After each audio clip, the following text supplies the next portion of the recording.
Hello everyone, welcome back to my YouTube channel. And for today's video, I'm going to share a noise cancelling application nga ako ang gigamit. Nakatabang gid na taw ni siya nakog dako kay sukad na gamit ko ani guys, wala na ko'y complain sa estudyante nga saba daw ako ang background. Kay kani ako ang headset ko ani siya Jabra Evolve 20. Ang palit na ko ani niya is 1,600. Unya dili gid siya total noise cancelling, noise reduction ra siya. Bisan og tingog sa electric fan, madungog gyud sa akong estudyante. So before, struggle gyud ko kay need na kong pagngon ng electric fan unya.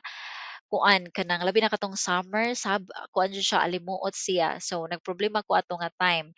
Now guys, nagamit ko aning Crisp noise cancelling application. Naa ni siya'y free, however, hatagan ra ka og 60 minutes. So limited ra ang imong paggamit.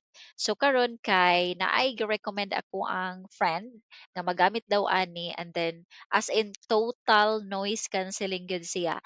Bisag paghot sa akong iro nga naa sa akong tapad dili gyud siya madunggan sa akong estudyante.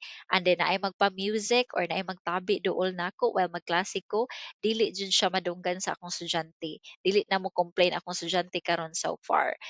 So ang ako ang gigamit guys kay nibayad ko ani niya nga account for only 99 pesos.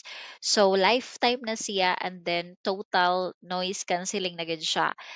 So akong ibutang sa description box kung asa ko nakakita ani for only 99 ra gyud, and then kuan mo daan, sendan ka daan niya og information before ka mobayad.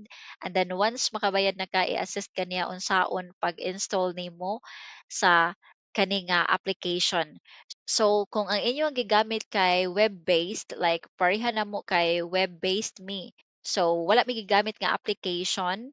So sayon ra siya nimo kuanon, gamiton.